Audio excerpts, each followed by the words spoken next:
Nous allons ouvrir nos Bibles. Nous allons lire premièrement Ésaïe 46, verset 11. Et pour la gloire de Dieu, c'est moi qui appelle de l'Est un oiseau de proie, d'une terre lointaine, l'homme chargé de réaliser mon projet. Ce que j'ai dit, je le ferai arriver. Amen. Ce que j'ai prévu, je le mettrai en œuvre. Amen, amen, amen. Dieu a dit, c'est lui l'auteur de toutes choses. C'est lui qui met en place que l'œuvre marche. C'est lui qui appelle quelqu'un pour venir te bénir. C'est lui qui met dans ton chemin la bénédiction. C'est lui qui crée des ouvertures pour que nous puissions bénéficier. Amen, amen.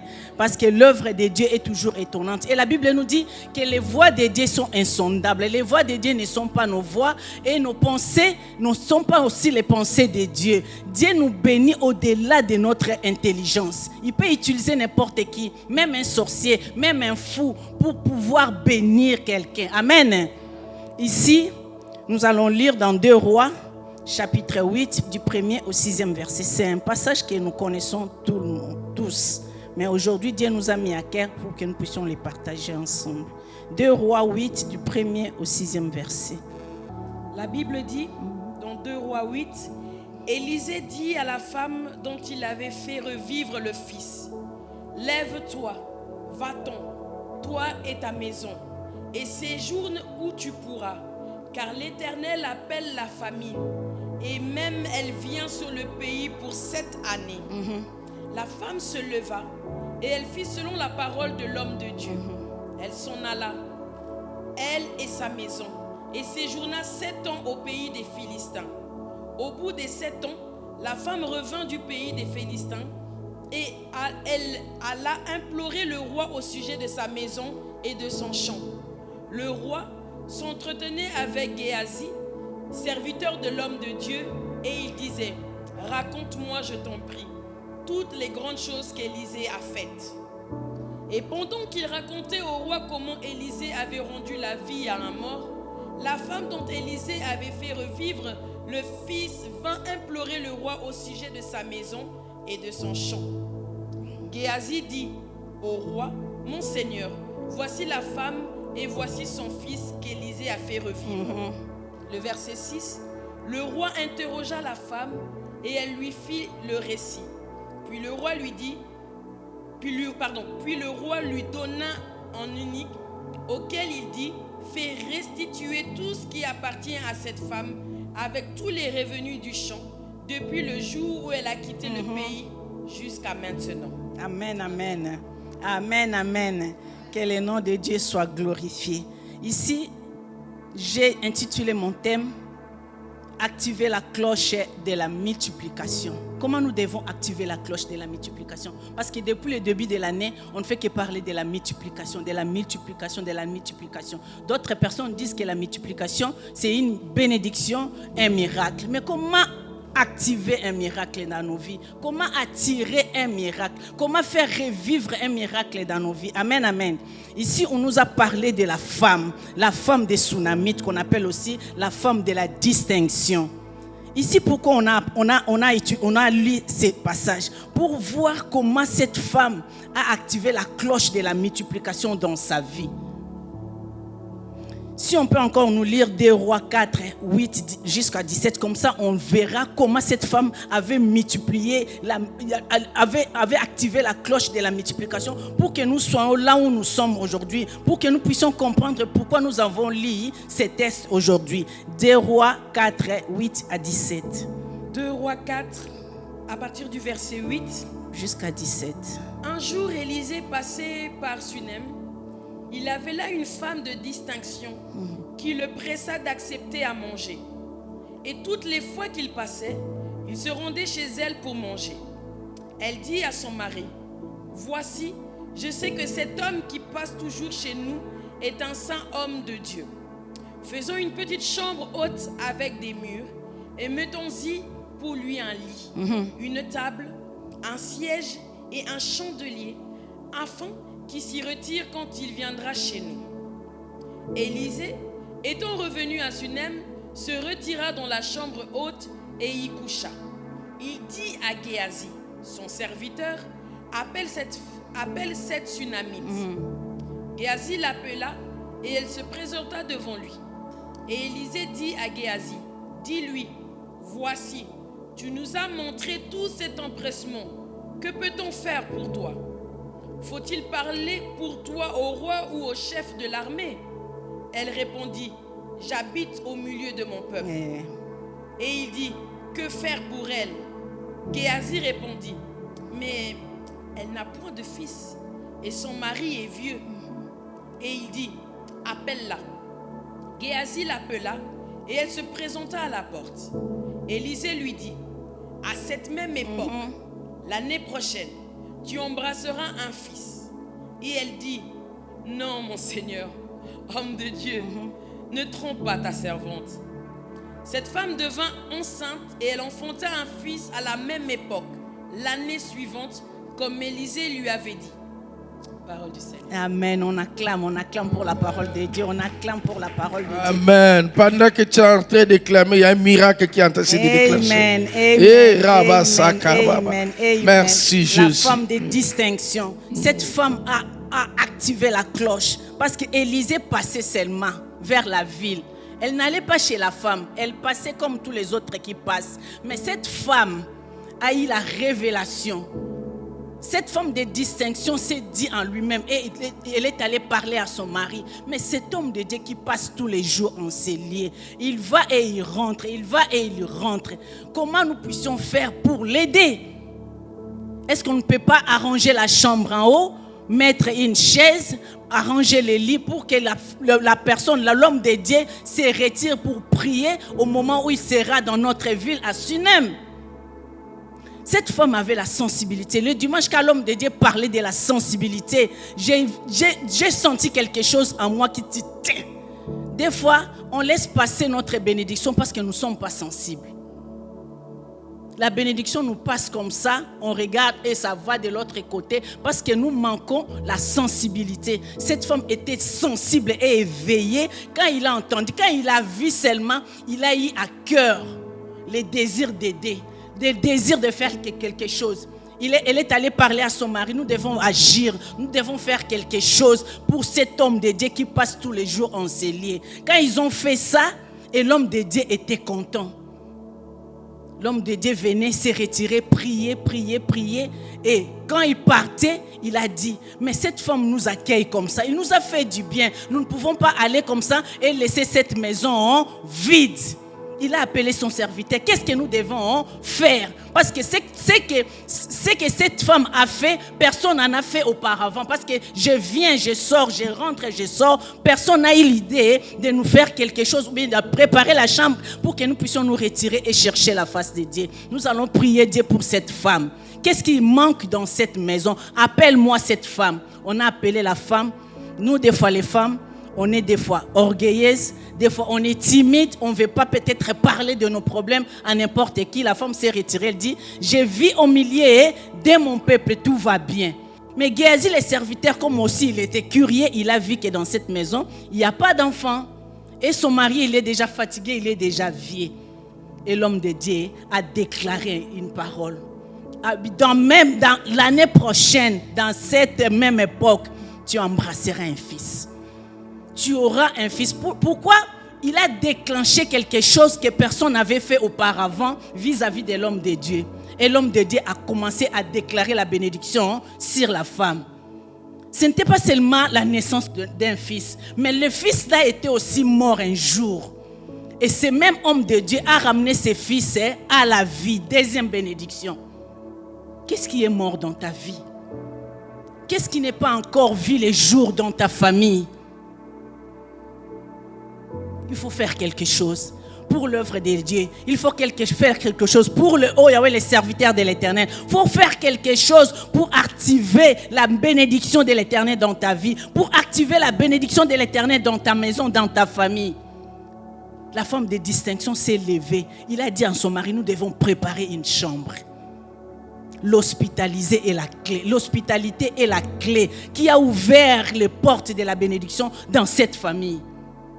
Et la première lettre que nous avons lue dans 2 Rois 8, 1 à 6, Notre sœur Janice nous avait dit que cette femme-là était bénie, était à l'étranger. Pourquoi elle était allée à l'étranger? Parce qu'il y a eu famine.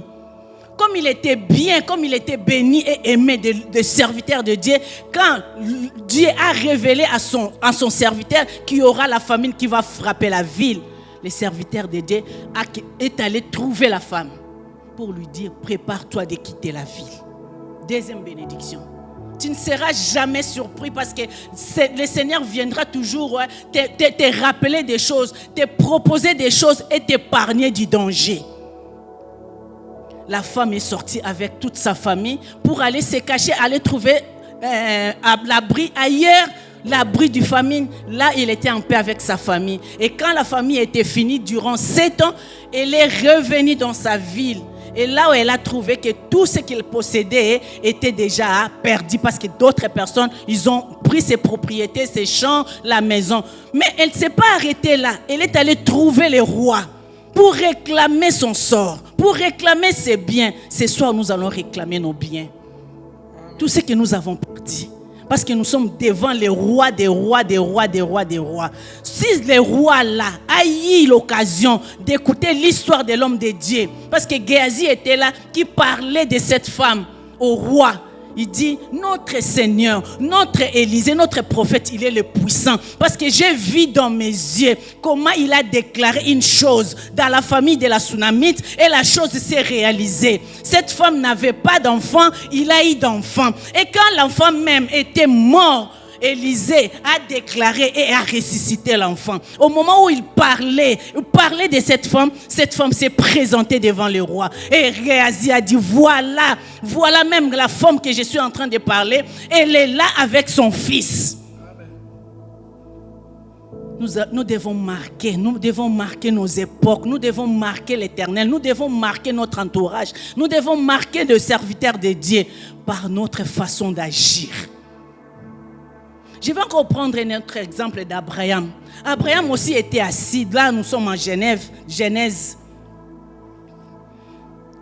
18, à partir du 1er au 5e verset.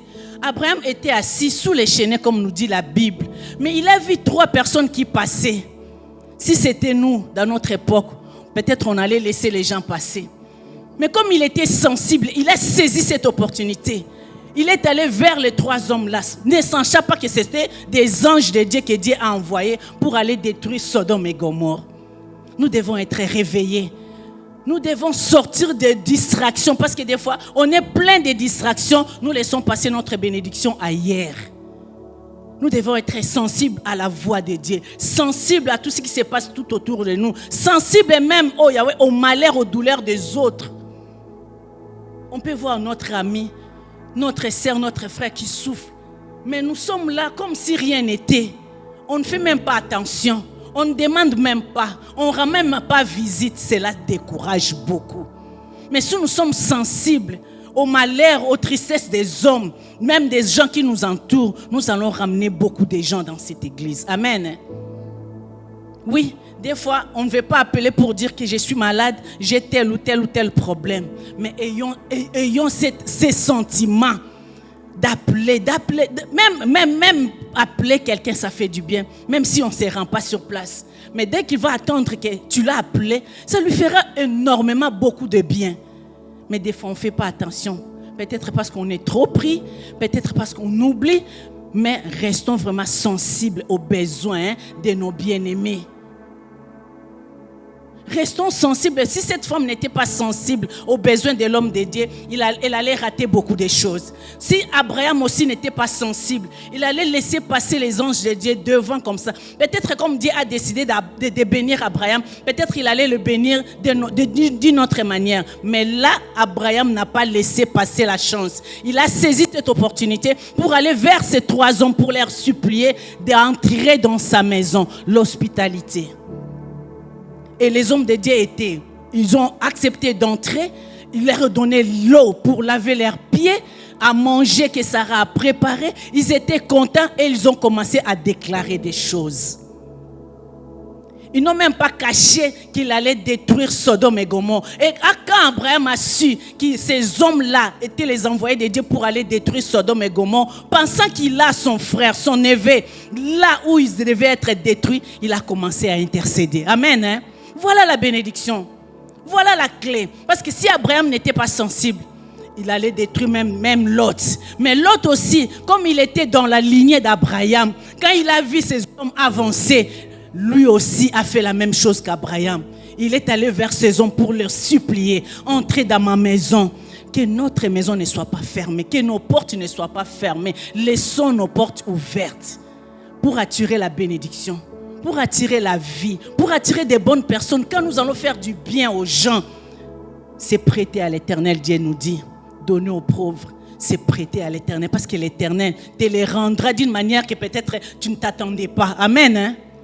Soyons sensibles, restons sensibles à l'écoute, restons sensibles aux besoins des gens qui sont tout autour de nous. Peut-être personne ne peut te dire que j'ai besoin de ça, j'ai besoin de ça, mais toi-même, si Dieu te met à cœur, va vers la personne, propose même. S'il ne veut pas, tant mieux, tu as quand même proposé. Mais peut-être quand tu vas avancer pour proposer, c'est ça qu'il voulait, c'est ça qu'il cherchait. Et tu seras une bénédiction pour lui et Dieu te bénira. Amen. Hein? Soyons sensibles. Ne fermons pas nos mains, ne fermons pas nos portes. Laissons nos maisons ouvertes pour aider les autres qui ont besoin. Moi, quand j'étais venue en Europe pour la première fois, j'étais accueillie dans une famille que je ne connaissais pas. C'était à travers. Et ils sont venus même à l'aéroport me chercher et me ramener parce que j'étais descendu à Mons en Belgique. Je ne connaissais personne. Ils ne sont pas de ma famille, ni de mon entourage. Des gens que j'ai rencontrés le même jour-là. Et je les ai fait confiance parce que j'avais déjà prié mon Dieu. Amen. Ils m'ont accueilli comme si on se connaissait bien avant.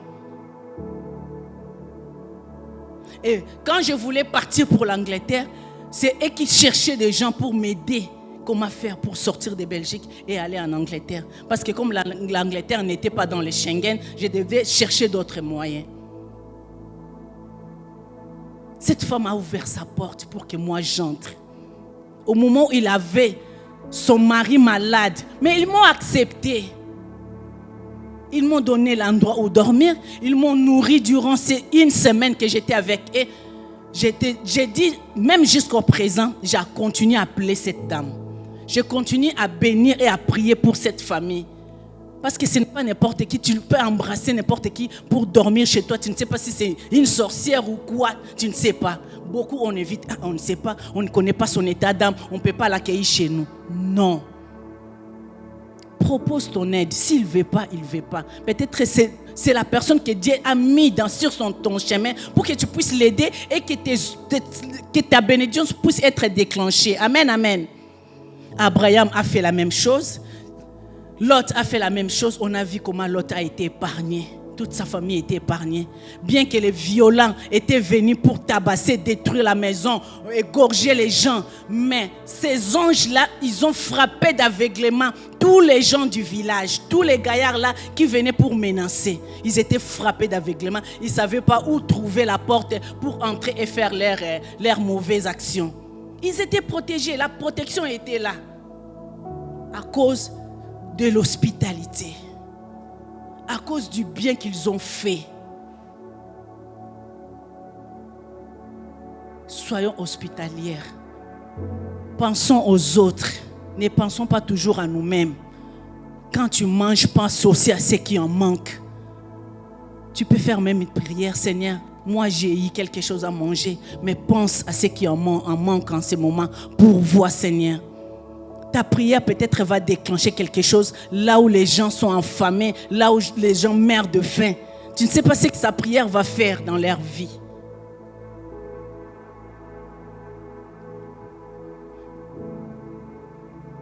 On va lire encore 2 Corinthiens 9, 6.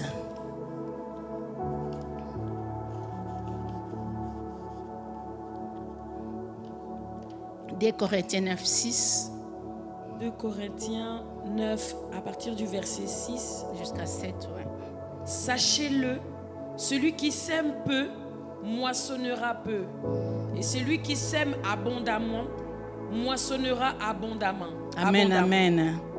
Amen, amen. Des fois, quand on lit ces versets, nous pensons directement venir s'aimer à l'église. Oui, c'est aussi bien. Mais ici, j'ai compris que la récolte que nous allons faire, les moissons que nous allons faire est proportionnelle aux efforts et aux dons s'aimer. Si tu veux récolter beaucoup, tu dois s'aimer beaucoup.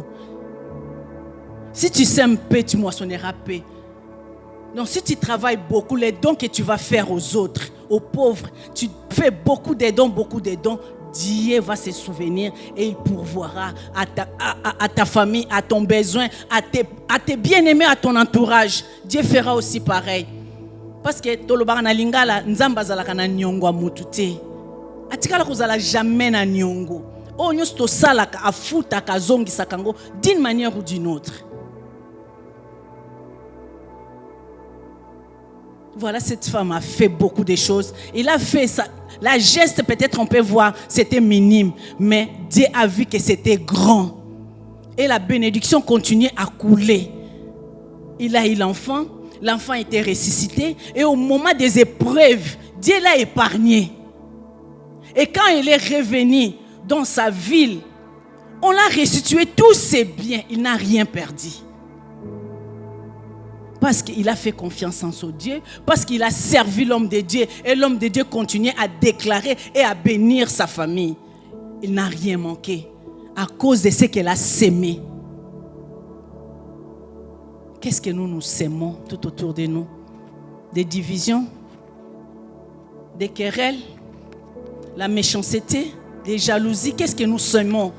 L'église, la honte, des rancune. Mais cette femme a sémé. Elle a donné la chambre à l'homme de Dieu pour dormir de temps en temps qu'il va passer dans la ville, pour se recueillir et prier le Dieu. Dieu d'en haut, il a ouvert le ciel, il a vu. Le geste même que cette femme a fait, c'était sa bénédiction du jour au jour. La bénédiction continue à se multiplier dans sa vie. Il n'a rien perdu. Au moment des douleurs, au moment des épreuves, l'homme de Dieu était là pour l'avertir. Attention, ne fais pas ça. Attention, allez ceci. Des fois, Dieu nous envoie des gens, c'est nous qui les mettons dehors.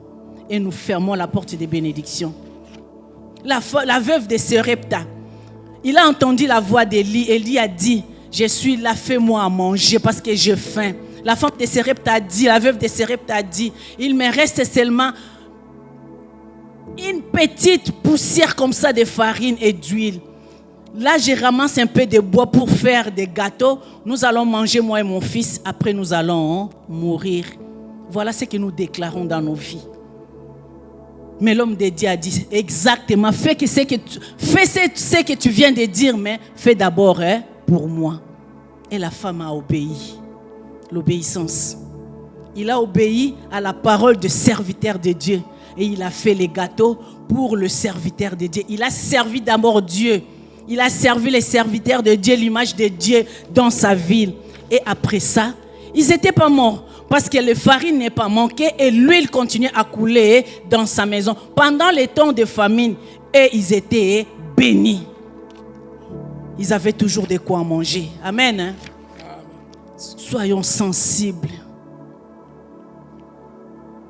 Soyons sensibles à la voix de l'Éternel. Soyons sensibles. Des fois, la bénédiction nous passe comme je venais de dire, parce que nous ne sommes pas sensibles. Nous sommes trop distraites.